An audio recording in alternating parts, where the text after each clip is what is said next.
With love அந்த படத்தை பார்த்தோன்னே அடடா ஒரு சரியான படத்துக்கு தான் நம்ம வந்திருக்கோம் அப்படிங்கிற எண்ணத்தை அந்த படம் கொடுக்குது. காதல் படங்கள் நிறைய வந்திருக்கு. ரொம்ப குறிப்பிட்ட படங்கள் தான் நம்ம நினைவில் வச்சுருப்போம். ஸோ அப்படி ஒரு படமாக வித் லவ் அதிரடி படங்கள் மட்டும் தான் ஓடுது. ஆனால் ரீசெண்ட் டைம்ஸில் ஓடுற படங்கள் எல்லாமே பார்க்கும்போது ஒரு மாதிரி காமன் கம்போஸ் ஆன படங்கள், ரொமான்டிக் படங்கள் தான் ஓடுது. இதுக்கான ரீசன் ஆடியன்ஸோட சேஞ்ச் ஆஃப் மைண்ட் இல்லைங்க. ஜனங்க போர் அடிச்சு போய் உட்காந்துருக்காங்க. வரிசையாக ரத்த கலரியான படங்களை பார்த்து பார்த்து குடும்பத்தோட எப்படா தியேட்டருக்கு போங்கிற ஒரு ஏக்கத்தையே இந்த மாதிரி படங்கள் உருவாக்கிடுச்சு. இன்னும் லோகேஷ் கனகராஜ், நெல்சன், அருண் மாதேஸ்வரன், இந்த மாதிரி ஒரு இயக்குநர்கள் கூட்டம் ஒன்று வந்துச்சுல உள்ள வந்து ரத்த கலரியான படங்களை காமிச்சிட்டாங்க. இப்போ இருக்கிற சூழ்நிலையில புது படங்கள் வர்றதை விட ரீரிலீஸ் படங்கள் அதிகமாயிட்டே இருக்கு. வாரத்துக்கு ஒன்று வந்துடுது. இல்லை, ஆரம்பத்தில் நல்லா இருந்தது. ஆனால் இதையே வந்து ஒரு காரணமாக வச்சுக்கிட்டு தொடர்ந்து படங்கள் வாரம் வரும்பொழுது இப்போ புதுசாக வர்ற படங்களுக்கான வாய்ப்பு மறுக்கப்படுது. ஏதோ தவிர்க்க முடியாத காரணத்தினால ஒரு கில்லி மாதிரி படத்தை அந்த தயாரிப்பாளர் வெளியிட்டார். அவருக்கு ஒரு மணி ஸ்கார்சிட்டி இருந்து. சின்ன பட்ஜெட் படங்களுக்கு எப்போவுமே சிக்கல் இருக்குது, வருஷம் முழுக்க சிக்கல் இருக்குது. பிரட்ஜெயின் மாதிரி ஒரு நிறுவனம் வந்து ஒரு பெரிய படத்தை கையில் எடுக்கிறாங்கன்னா அந்த அக்ரிமெண்ட் போடும்போதே என்ன பண்ணுவாங்க, படம் ஓடுதோ ஓடலையோ 3 வாரம் நீங்கள் தேட்டரில் இந்த படத்தை வச்சிருக்கணும்னு போட்டுருவாங்க. பராசக்திலாம் அப்படி தான் போட்டாங்க. படம் ரிலீஸ் ஆகி 3வது நாள் அந்த படத்துக்கு ஆளே வரல. பெரிய பேனரில் குறைந்த பட்ஜெட் படம் எடுக்கும்போது தப்பிச்சுது. ஆனால் எந்த பின்புலமும் இல்லாமல் குறைந்த பட்ஜெட் படம் எடுத்தாங்கன்னா அவங்க கதி அதோ கதி தான்.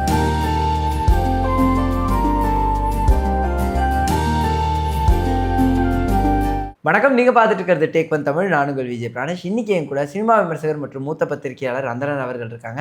அவர்கிட்ட தான் நிறைய விஷயங்கள் பேச போகிறோம். நாங்கள் பேசலாம். வணக்கம் சார். வணக்கம். மீண்டும் உங்களை சந்திக்கிறதுல ரொம்பவே மகிழ்ச்சி. வித் லவ் சொல்லப்போனால் வந்து 11 கோடி கலெக்ட் பண்ணியிருக்குங்கும் போது ஒரு டெபியூக்கு இது எந்த மாதிரியான ஒரு படமாக பார்க்குறீங்க நீங்கள்? அதாங்க, இப்போ இங்கே எப்படின்னா, இப்போ இந்த படம் நல்ல படம். அபிசஞ்சீவித் வந்து ஏற்கனவே மக்கள்கிட்ட போய் பிரபலம் ஆகிட்டார் முதல் படத்துலேயே. ஸோ எல்லாம் இருந்தாலும் இது போன்ற அறிமுகம் இல்லாத நடிகர்கள் படம் இருக்கு இல்லையா, புதுமுகங்கள் நடித்த படம். அபிசஞ்சீவித்தை தவிர பாக்கி அதில் எல்லாருமே புதுமுகங்கள் கணக்கு தான். அவங்க வெவ்வேறு படங்களில் நடிச்சிருந்தா கூட நீங்கள் அவங்களுடைய அந்த இதை பார்த்தீங்கன்னா அவ்வளோதான். ஆமாம். இது ஒரு பக்கம் இருக்க, இந்த படத்தை தயாரித்தது சௌந்தர்யாங்கும்போது அந்த படத்தின் மேலே ஒரு அட்ராக்ஷன் வருது. புரியுது. ஸோ அதுக்கப்புறம் தான் மக்கள் கூட்டமாக உள்ளே வராங்க. அந்த படத்தை பார்த்தோன்னே அடடா ஒரு சரியான படத்துக்கு தான் நம்ம வந்திருக்கோம் அப்படிங்கிற எண்ணத்தை அந்த படம் கொடுக்குது. இது ரெண்டுமா கலந்தது தான் அந்த வெற்றி. ஒருவேளை இதை வந்து சௌந்தர்யா பண்ணாமல் அவங்களே வந்து ஒரு புது பேரோட பண்ணியிருந்தாங்கன்னு வைங்களேன், இது வெற்றி அடைவதற்கு இன்னும் சில நாட்கள் ஆயிருக்கும். இது உடனடியாக இமீடியட் பிக்கப் ஆகி போச்சு. படம் திரைக்கு வரும்பொழுதே ஒரு கூட்டம் உள்ளே வர ஆரம்பிச்சிச்சு. ஸோ அது ஒரு பெரிய ப்ளஸ்ஸு. அப்புறம் அந்த படத்தில் நடித்த எல்லாரையுமே நீங்கள் பாராட்டி தான் ஆகணும். அவ்வளோ பிரமாதமான ஒரு நடிப்பு. அந்த படத்தை டைரக்ட் பண்ணவர் ஒரு அறிமுக இயக்குனர் தான். ஆனால் அவ்வளவு நேர்த்தியான ஒரு திரைக்கதை, ஒரு சுவாரஸ்யமான திரைக்கதை. காதல் படங்கள் நிறைய வந்திருக்கு தமிழ் சினிமா. ரொம்ப குறிப்பிட்ட படங்கள் தான் நம்ம நினைவில் வச்சுருப்போம். ஸோ அப்படி ஒரு படமாக வித் லவ் அமைஞ்சிருக்கு. ஆனால் சார், இப்போது என்னதான் நம்ம பல படங்கள், ஆக்ஷன் படங்களாக இருக்கட்டும், இல்லை ஒரு சண்டை காட்சிகள் நிறைந்த படம், கமர்ஷியல் படங்கள் பல வந்தாலும் இந்த ரொமான்டிக் காமெடிக்குன்னு இருக்கிற ஒரு இது எப்போவுமே இருந்துகிட்டே இருக்குல்ல சார்? ஏன்னா நடுவில் நம்ம நிறைய பேசிக்கலாம், அதிரடி படங்கள் மட்டும் தான் ஓடுதுன்னு.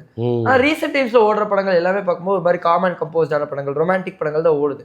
இதுக்கான ரீசன் ஆடியன்ஸோட சேஞ்ச் ஆஃப் மைண்டா? இல்லைங்க, ஜனங்க போர் அடிச்சு போய் உட்காந்துருக்காங்க. வரிசையாக ரத்த கலரியான படங்களை பார்த்து பார்த்து குடும்பத்தோட எப்படா தியேட்டருக்கு போங்கிற ஒரு ஏக்கத்தையே இந்த மாதிரி படங்கள் உருவாக்கிடுச்சு. இந்த மாதிரி படங்கள் ஓடுவதற்கு காரணம் வந்து கூலி மாதிரி படங்கள் தான். கூலி மாதிரி, ஜெயிலர் மாதிரி, இன்னும் லோகேஷ் கனகராஜ், நெல்சன், இன்னும் வேறு யார், அருண் மாதேஸ்வரன், இந்த மாதிரி ஒரு இயக்குநர்கள் கூட்டம் ஒன்று வந்துச்சுல உள்ள வந்து ரத்த கலரியான படங்களை இங்கே காமிச்சிட்டாங்க. அப்போ ஒரு நல்ல மைல்டான ஒரு படம் வேணும்னு மக்கள் நினைக்கும் பொழுது இந்த மாதிரி படங்கள் வந்து தொடர்ச்சியாக வெற்றி பெறுது. இப்போ ஏற்கனவே வந்து இதே டைப்பில் நிறைய படங்கள் வந்திருக்கு. எல்லாமே அதிரி புதிரியான வெற்றி படங்கள். வருங்க, ட்ரிபிள் டின்னு ஒரு படம், என்ன பெரிய அழுத்தமான கதை அது. அதை ரொம்ப இயல்பாக அழகாக லைவாக சொல்லும்போது இன்னமும் அந்த படம் வந்து ஒரு 100க்கும் மேற்பட்ட தியேட்டரில் ஓடிட்டுருக்கு. வந்து 3வது வாரம் ஆச்சு. அப்போ ஜனங்களுக்கு வந்து ஒரு ஃப்ரீயாக ஒரு படத்தை போய் அப்படி ஜாலியாக உட்காந்து பார்க்கணுங்கிற எண்ணம் இருக்குது. அதை இவங்க சரியாக புரிஞ்சுக்க மாட்டேங்கிறாங்க. இப்போ இருக்கிற சூழ்நிலையில் புது படங்கள் வர்றதை விட ரீரிலீஸ் படங்கள் அதிகமாகிட்டே இருக்குது. வாரத்துக்கு ஒன்று வந்துடுது. இந்த பேட்டர்ன்கிறது ஆக்சுவலி சரியா? இல்லை, ஆரம்பத்தில் நல்லா இருந்தது, பரவாயில்லையே ஒரு நல்ல படத்தை கொண்டு வந்திருக்காங்களேன்னு ஒரு எண்ணம் இருந்துச்சு. ஆனால் இதையே வந்து ஒரு காரணமாக வச்சுக்கிட்டு தொடர்ந்து படங்கள் வாரம் வரும்பொழுது இப்போ புதுசாக வர்ற படங்களுக்கான வாய்ப்பு மறுக்கப்படுது. இப்போ பல தியேட்டர்கள் என்ன பண்ணுறாங்கன்னா ஒரு புது படத்துக்குன்னா நீங்கள் தியேட்டர் அட்வான்ஸ் கொடுக்கணும். இது நிறைய ஃபார்மாலிட்டிஸ் இருக்குது. அல்லது வந்து இந்த படத்தை இறக்குறோம், ஆளே வராமல் போயிட்டாங்கன்னா தேவையில்லாத ஒரு ரிஸ்க் நமக்கு. அப்போ ஒரு தெரிஞ்ச படம் வருது, ஏற்கனவே ஹிட்டான படம் வருதுன்னா ஒரு குறைந்தபட்ச லாபம் இருக்குது அதில். ஆடியன்ஸ் கூட்டம் வந்து ஒரு அட்லீஸ்ட் ஒரு 50-100 பேராவது தியேட்டருக்கு வந்துடுவாங்க, பிரச்சனை இல்லை அப்படின்னு நினைக்கிறாங்க தியேட்டருக்காரங்க. அப்போ இந்த புது படங்களுடைய கதி என்ன வருது? ஏதோ தவிர்க்க முடியாத காரணத்தினால ஒரு கில்லி மாதிரி படத்தை அந்த தயாரிப்பாளர் வெளியிட்டார். அவருக்கு ஒரு மணி ஸ்கார்சிட்டி இருந்துச்சு, அதை பண்ணார். அவருக்கு ஒரு பெரும் தொகை வந்துச்சு. அவர் தயாரிச்சுட்டு இருக்கிற படத்துக்கு அதில் போடுறதுக்கு வசதியாக இருந்துச்சு. எல்லாருமே அதை ஒரு முன்னுதாரணமாக வச்சுக்கிட்டு அடுத்தடுத்து வந்துகிட்டே இருந்தாங்கன்னா மற்றவர்களுடைய பிழைப்பு என்ன வருது? அது புரிஞ்சுக்க மாட்டேங்கிறாங்க. ரொம்ப அதிர்ச்சியாக தான் இருக்குது. அதான் சார், ஏன்னா இவந்தோ நல்ல படங்கள் ஒரு வாரத்துக்கு வந்திருந்தாலுமே மக்களுமே முன்னாடியே நம்ம பார்த்த படம் ஒன்று வருதுன்னு ஒரு தோணல் வந்துடுது. தேட்டர் கிடைக்காத பஞ்சம் வருது. ஆல்ரெடி சின்ன பட்ஜெட் படங்களுக்கு ப்ராப்ளம் இருக்குது. இது இன்னும் எவ்வளோ பெரிய இம்பாக்டாக சின்ன பட்ஜெட் படங்களுக்கு அமையும்? அதாங்க இப்போ நான் சொன்னது தான், சின்ன பட்ஜெட் படங்களுக்கு எப்போவுமே சிக்கல் இருக்குது, வருஷம் முழுக்க சிக்கல் இருக்குது. ஏதாவது ஒரு பெரிய படம் வரும்பொழுது அவங்க அந்த மாதம் முழுக்க வரவே முடியாது. என்னென்னா இப்போ பெரிய நிறுவனங்கள், இப்போ ரெட் ஜெயின் மாதிரி ஒரு நிறுவனம் வந்து ஒரு பெரிய படத்தை கையில் எடுக்கிறாங்கன்னா அந்த அக்ரிமெண்ட் போடும்போதே என்ன பண்ணுவாங்க, படம் ஓடுதோ ஓடலையோ 3 வாரம் நீங்கள் தேட்டரில் இந்த படத்தை வச்சுருக்கணும்னு போட்டுருவாங்க. பராசக்திலாம் அப்படி தான் போட்டாங்க. படம் ரிலீஸ் ஆகி 3வது நாள் அந்த படத்துக்கு ஆளே வரல, ஆனாலும் அந்த படத்தை 3 வாரம் ஓட்டினாங்க. தியேட்டரே காலியாக கிடக்கும், ஆனால் படம் ஓடிட்டுருக்கும். ஸோ அப்படி ஒரு சூழ்நிலையை பெரிய நிறுவனங்கள், இப்போ தயாரிப்பு நிறுவனங்கள், விநியோகம் செய்கிற நிறுவனங்கள்லாம் பண்ணிடுறாங்க. அப்போ மாதம் முழுக்க இவங்க உட்காந்துருக்காங்க. இப்போ பராசக்தி ஃபெயிலியருங்க, ஒரு வாரத்தில் படத்தை தூக்கிட்டாங்க, என் படத்தை நான் கொண்டு வந்துட்டாங்கிற எண்ணம் வந்து சின்ன படங்களுக்கு இருக்கான்னா இல்லை. அவங்க சரி ரைட்டுங்க இந்த மாதம் போயிடட்டும், எப்படியாவது அடுத்து வேறு ஒரு கேப் வரும், அதில் வந்துடலான்னு நினச்சிட்டு இருக்கும்போது இதே மாதிரி ஒரு பெரிய படம் வருது. அப்போ மாதத்துக்கு ஒரு பெரிய படம் வந்துச்சுன்னா இவங்களுடைய கதி என்ன வருது? பெரிய பேனர் படங்கள் சின்ன படங்களை எடுக்கும் பொழுது கொஞ்சம் தப்பிச்சுக்கிறாங்க. இப்போ எப்படி சௌந்தர்யா எடுக்கிறாங்களோ அந்த மாதிரி பெரிய பேனரில் குறைந்த பட்ஜெட் படம் எடுக்கும்போது தப்பிச்சுக்குது. ஆனால் எந்த பின்புலமும் இல்லாமல் குறைந்த பட்ஜெட் படம் எடுத்தாங்கன்னா அவங்க கதி அதோ கதி தான். அண்ட் லவ் இன்சூரன்ஸ் கம்பெனி அந்த திரைப்படம் வந்து இப்போ வரை எந்த ஒரு அனௌன்ஸ்மெண்ட்டும் இல்லை. அந்த திரைப்படம் என்னாச்சு சார்? அது மார்ச் தள்ளி போகுது. ஆக்சுவலாக ஜனநாயகன் வந்து வருமா வந்துருமா அப்படின்னு ஒரு கேள்வி ஓடிக்கிட்டே இருக்குது ஒவ்வொரு நாளும். லலித் வந்து விஜயனுடைய நெருங்கிய நண்பர். அவருக்கு தெரியும் இந்த படம் வந்து எப்போ வரும் அப்படிங்கிறது ஓரளவுக்கு கணிச்சிடுவார் இல்லையா? அப்போ என்ன பண்ணுறாரு, அந்த நேரத்தில் பண்ணுற ரிலீஸை தள்ளி போட்டுறாரு மார்ச்சுக்கு. ஏன்னா படம் இவர் ரிலீஸ் பண்ணுறாரு 14ஆம் தேதி, 20ஆம் தேதி ஜனநாயகம் வந்ததுன்னா இந்த 4 நாளோட படத்தை தூக்கிடுவாங்க.